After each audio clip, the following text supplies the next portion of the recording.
In the last video, we talked about the Hijra in 622 CE, the migration of the early Muslims led by Muhammad from Mecca to Medina, the city of the Prophet, named after the Prophet once they arrived. And we saw how this marked the beginning of the Islamic calendar as Islam, submission to the will of God, was now able to be fully practiced not only by individuals, but by society. The unfortunate issue for the Muslims in Medina is that they didn't have much upon arriving in Medina. After all, they had endured many years of persecution at the hands of the Quraysh tribe, especially the increased persecution following the death of Khadija and Abu Talib, Muhammad's wife and uncle. So, to regain some possessions, you started to have Muslims from Medina attack trade caravans coming out of Mecca, largely by Meccans and members of the Quraysh tribe. These resulted in little skirmishes, which eventually turned into larger battles between the Muslim army that Muhammad had been building in Medina upon his arrival there and the Meccans, many members of the Quraysh tribe. You had some early battles in which the Muslims were incredibly successful despite having very few soldiers compared to the Meccans. Then you had one notable battle where the Prophet himself was injured.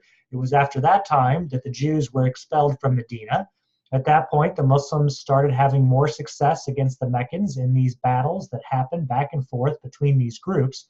Throughout all of this, Muhammad's power was growing in and around the city of Medina, encompassing a greater territory, which allowed for more military support in the fight against the Meccans. Eventually, the two sides agreed to a truce, but within a couple of years, the Meccans broke the truce. And in 630, you have the Muslims marching on Mecca. And the Muslims, by that time, had such a large and powerful army that the Meccans decided to not even put up a fight. And again, this is in 630. The Hijra, when Muslims fled Mecca with practically nothing, happened in 622. So we're only 8 years after the Muslims practically had nothing. Now they're coming back to Mecca with such a powerful force that the Meccans do not even wish to put up a fight. The Meccans are, of course, worried that Muhammad will order the total slaughter of everyone in the city of Mecca. Instead, Muhammad harkens back to the story of Joseph that is in the Quran, but also a story that is familiar to many who know the Hebrew scriptures or the Christian Old Testament. And Muhammad recalls that when Joseph had a chance to perhaps kill his brothers who sold him into slavery, he eventually had mercy on them. He forgave them. And Muhammad said to the Meccans that I will do for you what Joseph did for his brothers. Go, you are free. And while, again, the Meccans were not forced to accept Muhammad as a prophet, they were forced to accept Muhammad as a political leader. That was what was necessary given the conquering of any territory that was performed by the Muslim army led by the Prophet Muhammad. So by 630, Mecca converts. Most people within Mecca do go ahead and accept the religious leadership of Muhammad. This is when he is able to destroy all of those images in the Kaaba and rededicate the Kaaba as a house of God, built by Abraham and Ishmael to worship the one true God.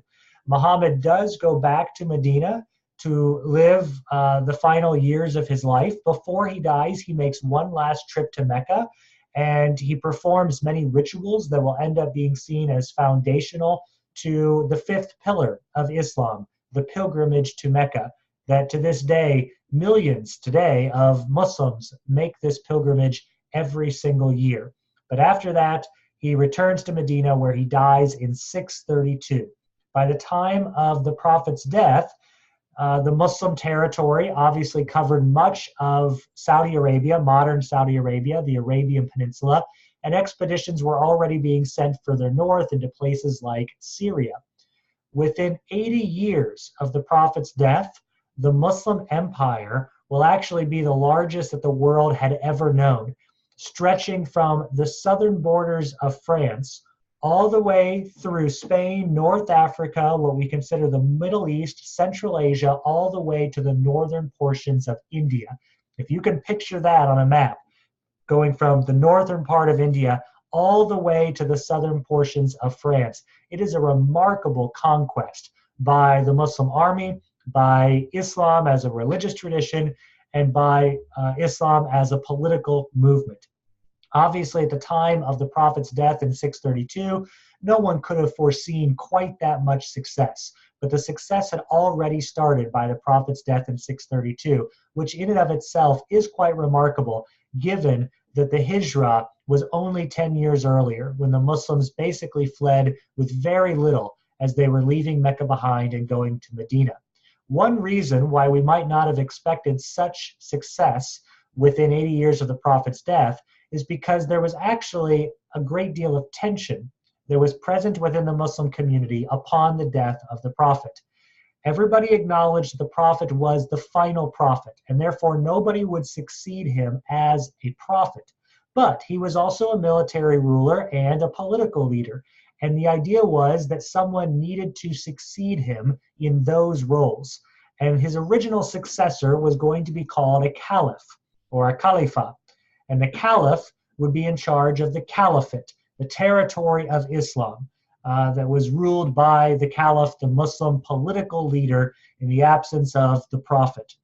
Now, when it came time to select the first caliph, there were some within the Muslim community, especially some that were within the family of the Prophet, that believed that Ali, who is typed down here at the bottom of this page, who was a cousin and son-in-law of the Prophet, married to the Prophet's daughter Fatima, should be the successor or the caliph to the Prophet. However, it seems that that group, which was referred to as Shia Muslims, was a minority, and the Sunni were the majority. And the Sunni, powerful members of the Muslim community, decided to elect Abu Bakr as the first caliph or successor to the Prophet. Now, this was a logical choice for many in leadership in the Sunni branch of Islam. Again, Islam was unified at this point, but you did have the emergence of a couple of different groups or branches within the overall unity. Abu Bakr had been a companion to the Prophet before he was even the Prophet and throughout all of his life, and he was one of the first to accept Muhammad as a prophet of God. So Abu Bakr's selection as the first caliph made sense to a lot of people, even though the Shia, who believed that Ali should have been the first successor and that Muhammad actually named him as his successor, were obviously upset. Abu Bakr only lives for a couple of years, so he reigns as the caliph from about 632 to 634. It's time to select the second caliph. Now, by this time, Ali perhaps had kind of withdrawn a little bit, but still there were members of the Shia community that believed that Ali was designated by the Prophet as the successor to Muhammad. The Sunni obviously did not believe that Muhammad had named a successor, and once again, they overlook Ali and choose Umar as the second caliph of the Muslim community.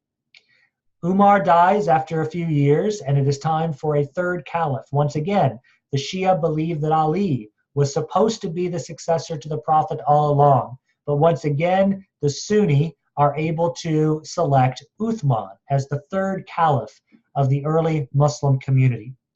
Uthman favors many members of his own family and tribe, and this angers a lot of other Muslims in what is becoming a very large Muslim territory by this time in history.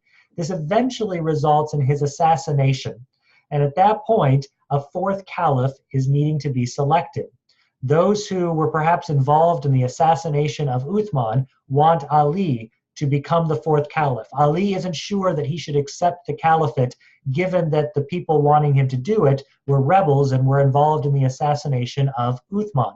And yet, other members of the Muslim community come to Ali at the same time and beg him to go ahead and become the caliph. Not everybody wants him to be the caliph, but many do. So he does accept the caliphate and becomes the fourth caliph.